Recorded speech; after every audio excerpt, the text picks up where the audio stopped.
Okay, so close that down for the brightness. Um, there's a very few of you who may still actually subscribe to this channel and remember from a few years back. I tried to do some cooking stuff, really enjoyed it, but camera went tits up on me and whatever. So I wanted to start throwing a little stuff out about the ketogenic diet. Now, first off, that's my biggest issue. It's not, for me at least, it's not a diet. If you're using this as a quick, I'm going to lose weight for a month or two and then move on, don't bother. I mean, you might lose a little bit, but really it's a long-term lifestyle change. And a lot of people throw that word around, top of lifestyle. Yeah, it kind of is, but it doesn't mean you're gonna run out and get a flower van and stop bathing or anything. It's not a hippie thing, but I mean, let's face it. If you're really like me, I mean, you can see I'm heavy. I'm like 400 probably still. I've been in this for a couple months. But if you're trying to lose weight, you're heavy, you can get that way overnight. We did not get this way by making good choices. We got this way by making bad choices. So it's if you look at it at kind of like a scale, which is sort of what I do, it's like you kind of have to balance out the stuff you really want to eat with the stuff you really should eat. Unfortunately, we've been doing the stuff we want to eat a lot more than the stuff we should eat. And okay. So I'm not an expert by any shade of the imagination. This is stuff that I've learned from personal experience, from doing quite a bit of reading online, actual books, which is scarier than it used to be. And I have spoken with a couple of nutritionists. So, number one, like I said, this is not a diet. At least it's not for me, and I don't think anybody looking for a long-term, I need to get healthy solution should not consider it a diet either. Just right off the bat, here's a few things that I've learned. The first thing is you've got to find what they call your macros. Now, again, I'm not an expert, so if I say some wrong things, someone please feel free to explain the difference. But when they were talking macros, I thought they were talking macronutrients or macrobiotics, or no, basically, so it's how much. It's your caloric intake, your fat intake, net carbs, and protein. Now, one of the biggest mistakes from all these people that I've talked to, people that have tried this and failed, is they treat it like it's a free-for-all Atkins diet, and it's not. You can't just go nuts on, you can't just eat 10 pounds of meat a day. It's not going to work. Now, the average person is probably not going to go into glucogenesis from a day or two of high protein. I've done it. You just run over. You've got what you've got to eat. And I am bored. You can see by the quality of my camera, I'm not exactly, rolling in the big bucks. But that's one of the big things. You've got to learn to live with what you can afford, and eat within those means, and eat stuff that you at least kind of like. Because if you eat a bunch of crap you don't like constantly, you're not going to keep doing it. I mean, let's face it. So one of the first things I did learn was don't go with hard set numbers. Go with a range. Now, pretty much all the literature is a hardcore, no more than 20 grams of carbs a day. And that's different for everybody. I know a guy personally that when I first started getting into this and I talked to him, he can eat bread and stuff every day and still stay in ketosis. I think if I think about bread, I get kicked out of it. It just depends on your body. So, but pretty much most of the literature does agree that anything under 50 grams of carbs a day should be good for the average person. Now, I try to keep my caloric intake pretty close to my set level. And you can go on 100 different keto calculators online, and quite frankly, I recommend that you go online and do 4, 5, 6 different calculators and look at that range. Because that's what I do. I go with a range. So like 90 grams of protein is my goal, but I can go up to 120. Yes, 120. You know, a little bit of leeway. Because again, let's face it, if it's so restrictive that you can't hardly keep it going, you're not going to stay with it. Most days I do good. I land right in that 20 to 25 carbs range. There's been some days it's gone up to 30 or even 35, and I stayed in ketosis. So and the fats were the hardest one at first. Because it sounds like no problem. I'll just eat steak and I'll eat, whatever. It's got fats in it, but you really technically should have more fat at each meal than protein. And again, this is one of those things. It's like give yourself like at least 2 to 3 weeks, if not a month, to get into the groove of it. To get into the I know how much of this I can handle. I weigh everything. I still weigh everything, but it's just one of those. Again, if you're trying to hardcore it right off the bat, you're probably going to fail. And I don't want you to fail. I don't want me to fail. That's why I'm doing this. I'm not particularly one of those out there kind of guys, even though, like I said, I'd do the cooking stuff again if I could. But so go with a range. Don't try for the hard set numbers. Try to get your fat higher in grams per meal than your protein. It's not always possible, but try and get all of your carbs from leafy and cruciferous veg. Again, not always possible. I like asparagus. Asparagus, a little bit of lemon on top of it, good to go. That's fairly low in the carbs. Brussels sprouts were a lot higher in carbs per serving than I had realized. And you can pretty much understand that almost everything has carbs in it. Almost everything has protein in it. I was struggling really hard at first to not overshoot my protein within the first, meal or two, and keep my carbs, down. And you will. One thing you will probably be surprised at is the portion size. I've gotten to where I'll have a little more protein with my first meal of the day. I work overnights, so my first meal of the day, breakfast, is when everybody else is eating dinner, so forth and so on. So I usually eat dinner at dinner time, even though it's my breakfast. I'll go a little heavier on protein than I will for other meals normally. And then at lunch, I've just taken to lettuce and or maybe some cold veg I had left over from something else, asparagus or whatever. And I don't even make dressing so much. I just make dip. I like to buy romaine lettuce. Just break off several leaves and just like tear off a piece, roll it up, dip it in dip it in a Newb brain. Dip it in the salad dressing, and I make mine like sour cream, mayonnaise, almond milk, and spices and whatnot. I'm quite happy with it. I know I've watched a lot of these videos, and a lot of them seem to be these guys that are they're bodybuilders, weightlifters. They're not average people, and they tend to be a little more protein heavy, which is fine. I mean, don't get me wrong. I like my bacon. I pretty much buy it every time I shop. But cream cheese and sour cream have become two of my best friends, as well as mayo. And they're going to tell you, don't buy store-bought mayo because it's got sugar in it, and yada yada. And look, again, you've got to be able to live within your means, right? Can I make mayo? Yes, I can. Can I make good mayo? Yes, I can. Do I have the time for that? And sometimes the oils that they want you to use are a little on the expensive side. I just buy the store-bought mayo and then just count it in. There's a couple of apps you can use. I like Chronometer. It allows me to put in my own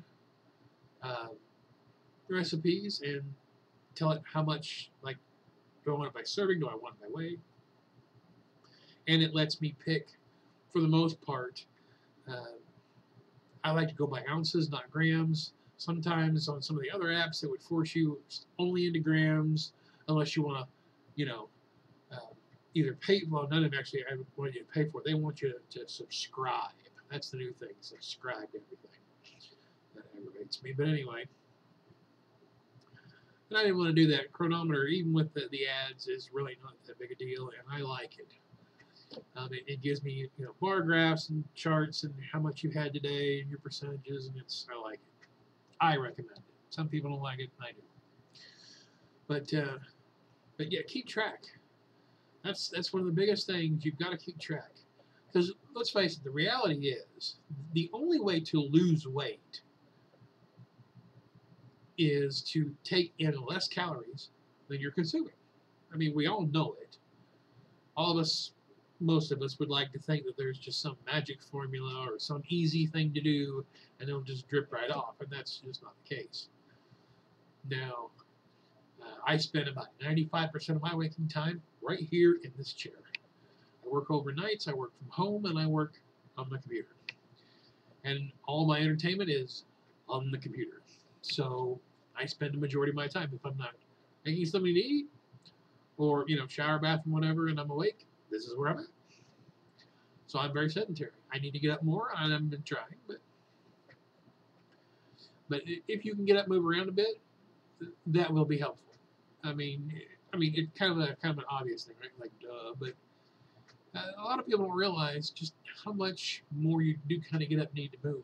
That doesn't mean, hey, I burn more calories, I can have more to eat. No, it just means keep eating what you're eating and burn more calories.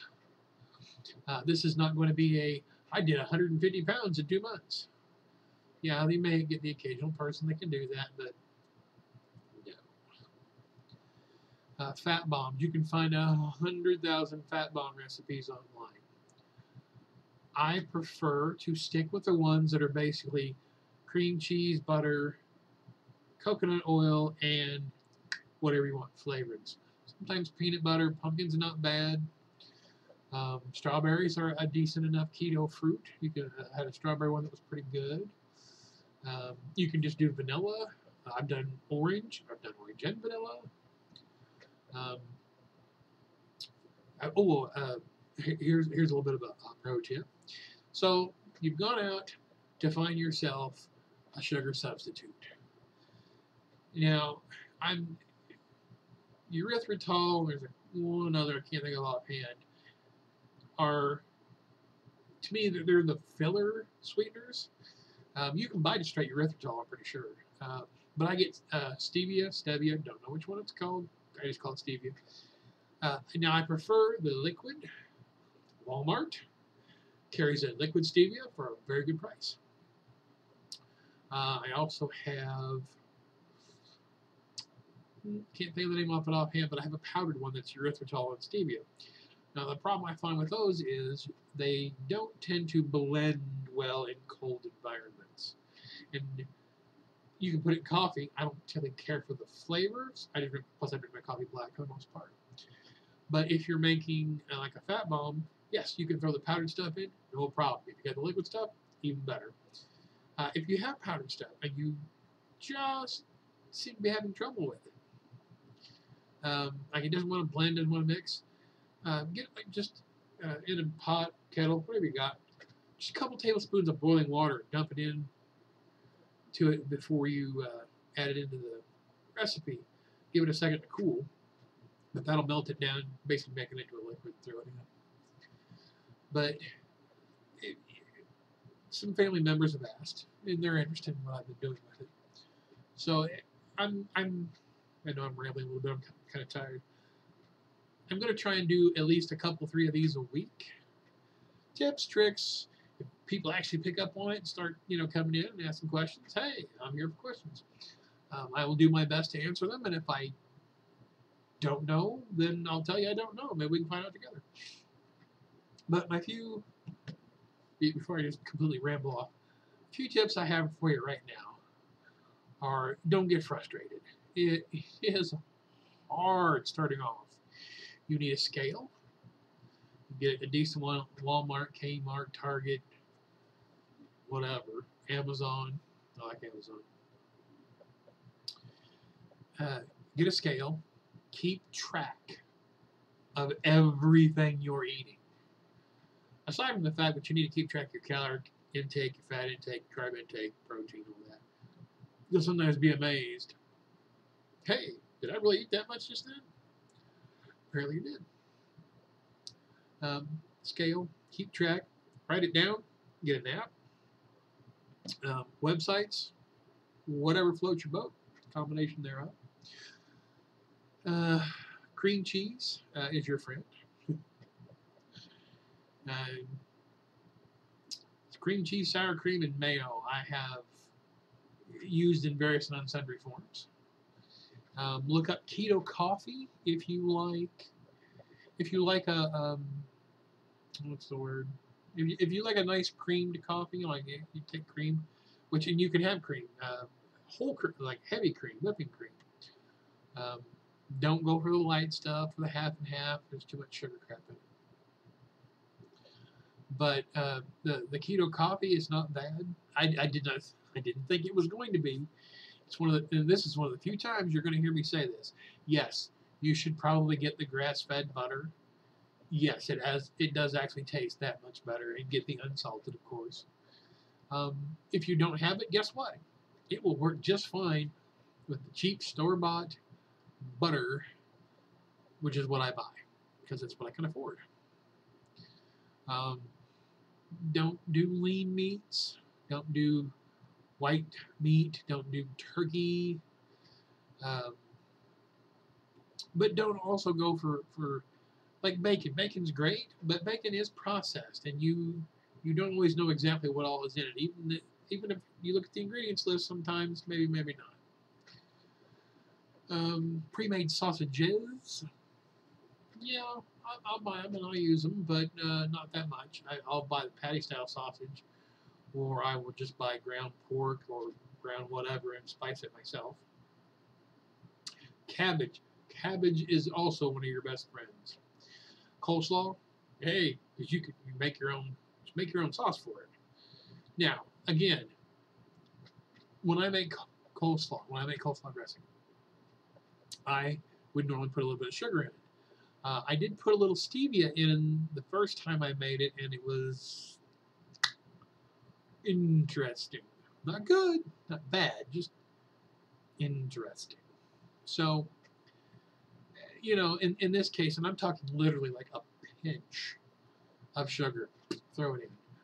Weigh it if you want. I did, and I put it in my recipe, and it included it. So, trying to think what else what do you need to know starting off. Check online before you go shopping the first time. Look and see what vegetables are good for you. I like asparagus, like I said. Brussels sprouts, I'll eat them. I'm not thrilled about them. Spinach, raw, is a pretty good one too. I will sometimes mix it in with a salad. I can't eat it by itself personally, but some people like it that way. And like I said, my big three are cream cheese, sour cream, and mayo. Because I can make a sauce, I can make a dressing, I can make a dip. I'll make, so I buy chicken thighs. I buy, skin and bone on, and I like mine overcooked because I don't like the chance chickeny chicken or undercooked chicken. But mine are technically overcooked, but I'll cook mine halfway, and then I'll mix up mayonnaise, Parmesan, and some herbs and stuff, and spread that over it, and finish baking it, and mix a nice crust, and it's tasty as hell, and then you got the extra fat going there. So, but if anybody even sees this, because who knows, it's been years since I did anything on here. But yeah, if anybody sees this and you're interested, let me know. I will definitely try and do. Let's see, today is Friday. Try and do another one before Monday, and then not real sure after that. Probably be gone for about a week next week. So we'll see. Maybe I'll record it one or two extra ahead of time or something. But if you have questions, let me know. Like I said, if I don't know, if I don't know offhand, I will tell you I don't know, but I'll look it up, and maybe we can find out together. If I do know, I'll tell you. But this is not necessarily for everyone. And I realize this is going on 20 minutes, and people are like, shut up, Rick. I'll try and cut them shorter the next few. But this is just me and my rambling. So let me know if y'all like them, and subscribe. It's down there somewhere. I haven't played with this magic yet, but it's down here. I know it's a crappy webcam. It's what I got. It's what I can afford. All right, y'all have a good one. Talk to you later.